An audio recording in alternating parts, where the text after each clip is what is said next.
at this very moment is the policemen.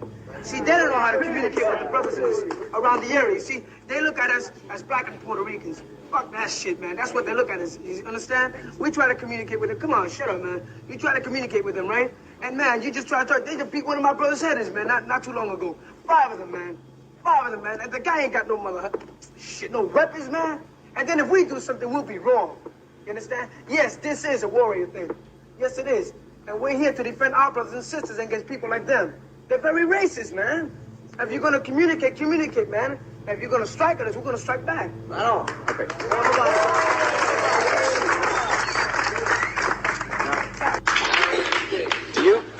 Do you feel that the truce, do you feel that the peacemaking that we saw taking place in that movie that we all watched together is solid?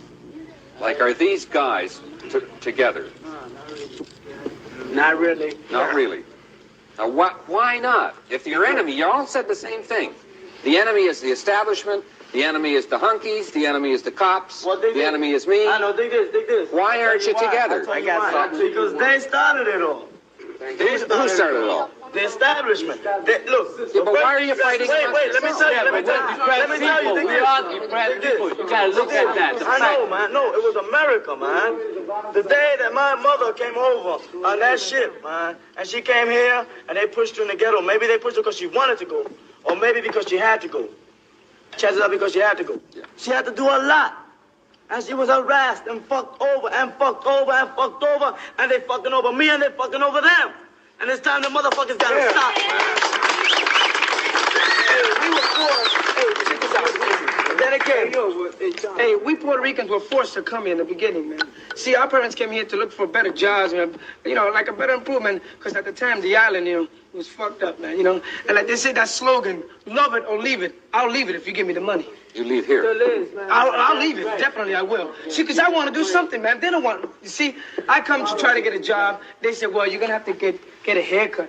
Because, you know, the hair is not going to do the motherfucking job. It's you, not the hair. Well, you can't go because your pants. That's a lot of bullshit, man. As long as I'm wearing something, right? But they said, well, you just can't come like this, man. So, F it. I'm with my brothers, man. This is my family. I do something for them and my community. Fuck America, man. What can you do to draw this group closer together so you get stronger, so you can deal with communication, man. Communication. Education, too. See, like we were saying before, man, like the true educators going around, man, it's political parties like Young Lords, MPI, Black Panther Party. They're teaching true education to our brothers and sisters on what's happening now in the United States. You see? Like, it's good, like my brother said before, Lincoln and Washington. What did Lincoln do to my people? Did Lincoln free my people? No, it was Betance. Right? Was it George Washington that went out there to fight? Oh, yes, he fought against the British. He didn't fight against the Spaniards. See, there's a big difference. If we Puerto Ricans don't know that, we might as well call ourselves Americans, man. And I'm not American. Oh, nothing, man. Not even American. We don't know who we are because we're not Americans. That's right. Not a state. Would you prefer to be? What do you want to be? Puerto Rican, man. That's not what we want. What we are. We are Puerto Ricans. And black, you know, and we're here. Like you were talking before as far as the establishment. You know what? America, period. When they went to Puerto Rico, they told us America is beautiful. America, land of opportunity. Streets of gold. You know, and they said, America. They put America so nice and so big. It was a beautiful dream. And when we came on those banana boats, like, you know, and we came to the United States, America, land of opportunity, and we looked at the ghettos, the way they pushed us into the ghettos because they didn't give us jobs, they bought us. It was like a damn nightmare. I'm talking about this. You want to go back? You know what? Why not? You know what? Que viva Puerto Rico libre. That's the way I feel. When you go back, what's going to happen to your black brothers that you've now made an association with and you're beginning to build? As soon as we liberate Puerto Rico, they all could come to Puerto Rico. That's the way I feel about it. We told the Yankees, leave the island the same way you came. Leave it. You know, as soon as we liberate it, and we're fighting for our goals, you know, we're pushing, we all striving for the same thing, man. We are depressed people, like I said once before. Is there any thought that you know you young people have of maybe beginning some kind of alternative to a school that you don't feel comfortable in? Right on, man. Well, how would you describe it? Could anybody describe it? describe a school that you might want to start, what would you study? Any school in this country, I won't want to be in. Why not? Because I wouldn't. Why? I wouldn't. When has a school ever taught me that one time in my country there were Indians, like Taino Indians? You know where I learned that? I learned that from Benji. You understand? I learned it from him. When has any school ever taught me, you understand, that at one time, you understand, I'm like you would say, I'm a mixed race with an African. I never knew that. You understand? Never. Did you have to find that out around the block? Yes, I did. I mean, listen, if I would still be in school, I wouldn't know that right now. I don't believe in this school system. And let me tell you, I'm 20 years old, and I know a lot. Understand? For my age, I know a lot. And where did I learn it? In the streets. Because the school couldn't do nothing for me. That's all I got to say. Tony, the school is completely irrelevant to our young people. The schools have failed them from the time they go in. By the time they're in second grade, they're already behind. And they feel completely alienated to a system that's dealing with a middle-class type of teaching. And it's not relevant to their lives, to what's happening in their communities. So they are completely turned off. How could you blame them when they begin to throw rocks and break windows and run amok and fight amongst each other?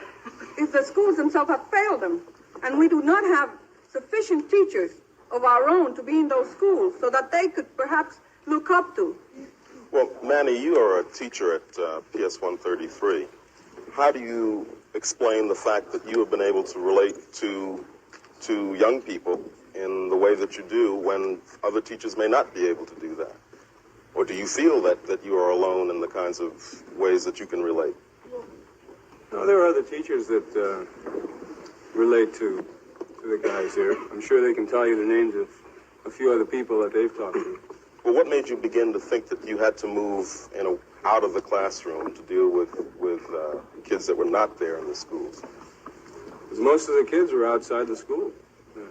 The brightest, most powerful kids were outside the school.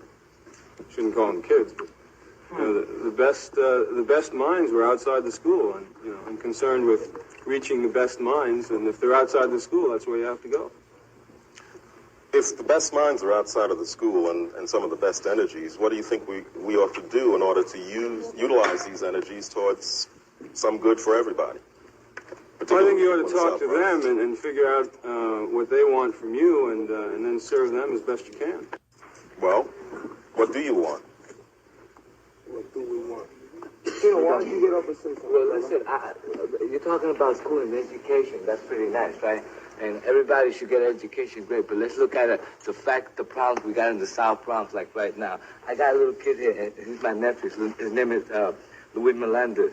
And like right now, we got a problem in school. The kid can't write or read, and he's 11 years old. And right now, because he can't meet up to their standards, they want to kick him out of school, man. And there's one thing that we're going to protest. If we got to sit in, if we got to take over the school, if we got to go out there and bash, something into their head, because they talk about understanding. How the hell can they understand when they got 35 kids in a classroom and one teacher's going to put a little bit of psych energy into one kid, like him? I mean, now they want to send him to a 600 school, and I think that's pretty bullshit. You know what? We got to work with the problem in the South Bronx, in our community, like the school. I guess if the teacher will take a little bit more effort, because their job is from 8 to 3. After 3, the hell with the kids. I'm getting paid. I'm getting a salary. You know what? So what? I go into a classroom and I look at 35 kids. If they make their homework, I don't care. If they do, I still get paid twice a month. You know what? This is what we're talking about. We're talking about the kids. You know what? Because the coming up generation is around us, and they're 12, 13, 14 years old, and this is one thing we got to deal with. My point is to bring it across to the people that are watching us right now. We got a horrifying problem with the youth in the South Bronx, and the biggest problems come from school, from lack of education. If they don't get no kind of motivation, something they can push for, like their goals, right now you ask one of these kids, what are your goals? What do you want out of school? Well, I want to get me a job in a factory. I want to get me this. I guess it's the teacher that were putting all their psychic energy, or at least they were putting half of the energy into these kids. They could say, well, I want to be a teacher. You know what?